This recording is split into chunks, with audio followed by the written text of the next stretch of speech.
এই চ্যানেলে সম্প্রচারিত সকল খবরই সচেতনতামূলক এবং শিক্ষণীয়, কোনো কিছুই প্রভাবিত নয়। লোনের টাকা দিতে দেরি হওয়ায় বাড়িতে এসে অকথ্য ভাষায় গালিগালাজ এবং অযথা হুমকি দেওয়ার অভিযোগ আনা হচ্ছে এক বেসরকারি লোন সংস্থার কর্মীদের বিরুদ্ধে। সূত্রের খবর, তাহেরপুর থানার বীরনগর পুরসভার সর্বাঙ্গ পাড়ার বাসিন্দা এক মহিলা লক্ষ্মী মাতা লোন সংস্থা নামে এক বেসরকারি লোন সংস্থার থেকে প্রায় 20,000 টাকা লোন দেন।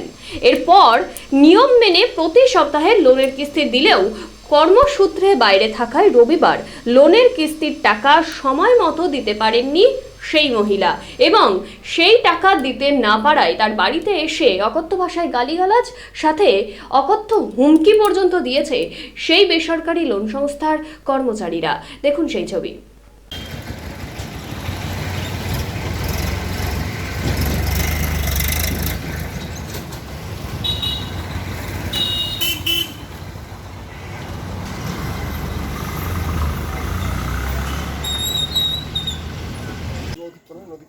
ওই বাড়ির লোক ওই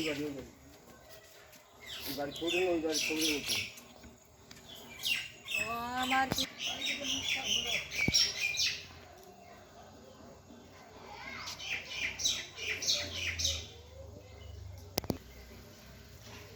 আমার পড়াশোনা করে ওরা কখনো ভালো থাকবে না।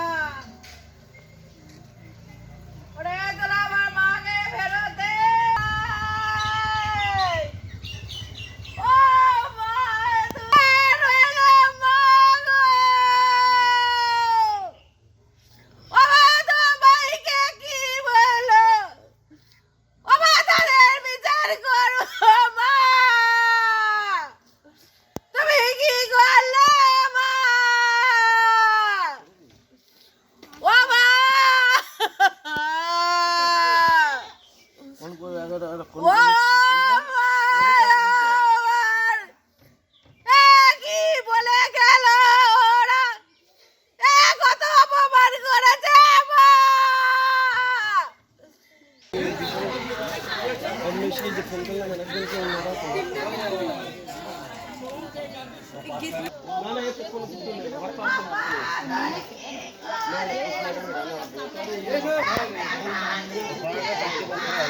পাঠিয়ে নাকি স্যার আপনার কাছে দোকানের থেকে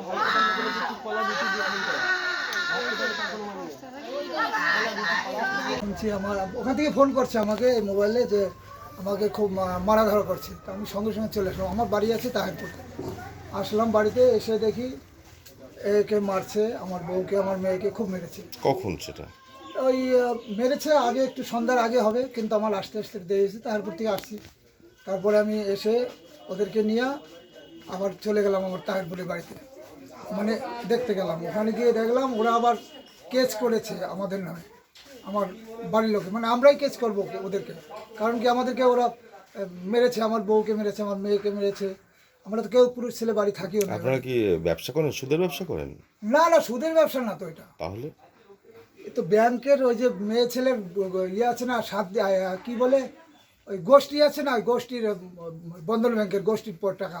তাই সে তো ওর কাছে তো এটার কোনো ব্যাপার না। পরশুদিন আমি যখন পরশুদিন বিকালে এখানে ছিলাম, ভালো করে শুনবেন, পরশুদিন বিকালে আমি এখানে বসে আছি, আমার বাড়ির লোক ফোন করছে, যে মেয়েটা মারা গেছে মনে হয় ওর মাকে, বললো দিদি আমি কলকাতায় আছি, আমি সন্ধ্যা দিকে আসছি, তুমি আসো। এবার সন্ধ্যা দিকে গিয়েছে, সন্ধ্যার দিকে না, একটু পরে। যে মেয়েটা মারা গেছে সে মেয়েটা কি লোন নিয়েছিল? না না, ওকে কেন লোন? তাহলে ওর সঙ্গে নাকি? ওর সঙ্গে কিছুই না আমাদের, এর অন্য কিছু গল্প আছে। ওই পাশে যে লোকটা এগুলো খাটাচ্ছে না, করেছে, ওর নাম হচ্ছে গ্যারা। এ হচ্ছে আমার শালীর মেয়েকে 1 লাখ টাকা ওর কাছে পাবে, সেই টাকা নিয়ে ঝামেলা হয়েছে, এমনকি কেস খামারি হয়েছে, থানা পর্যন্ত হয়ে গেছে।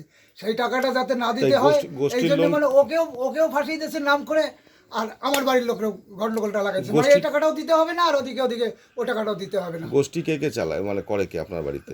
7-8 জন আছে মেয়ে। আপনার বাড়িতে কে কে করে? আমাদের বাড়িতে আমার মেয়ে। কি নাম? পূজা। পূজা কি? পূজা বিশ্বাস। আর আপনার ওয়াইফ করে? আমার ওয়াইফ তো দোকানই করে, দোকান থাকে, বাড়ি থাকে। তারা কোথায় আছে এখন? ওর মেয়ের আবার, ওর মেয়ের শাশুড়ির অবস্থা খুব খারাপ, সেখানে আবার চলে গেছে। কাল আজকেই একবার আসছিল, আবার সে বাড়িতে চলে গেছে। এই হচ্ছে ঘটনা। আমাদের বিনা দোষে এরা মানে ভাবছে কি টাকাটাও দেওয়া লাগবে না, এদিকে টাকাটাও দেওয়া লাগবে না, এটা যদি করি তাহলে টাকা তো দিতে হবে না, তাহলে কেসটা আপনাদের বিরুদ্ধে তো অভিযোগ উঠছে।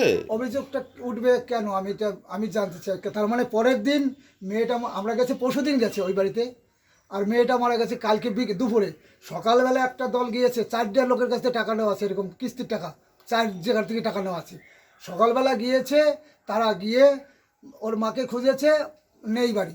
এবার টাকা চেয়েছে, বলে 400 টাকা দিতে হবে, ওদের টাকা আর কি ওটা। তা 400 টাকা দিতে পারে নাই, দিতে না পারলে বলে পাড়া যাও খুঁজে নিয়ে এসো। তাহলে আপনার 400 স্ত্রী টাকা জোগাড় করতে আপনার পারে স্ত্রী না। কোথায় আছে এখন? আমার স্ত্রী আমার বাড়ি আছে। বাড়িতে আছে। পালিয়েছে আপনার নাম কি? আমার নাম প্রফুল্ল প্রফুল্ল কি? বালা। কালকে রাত্রে পালিয়েছে।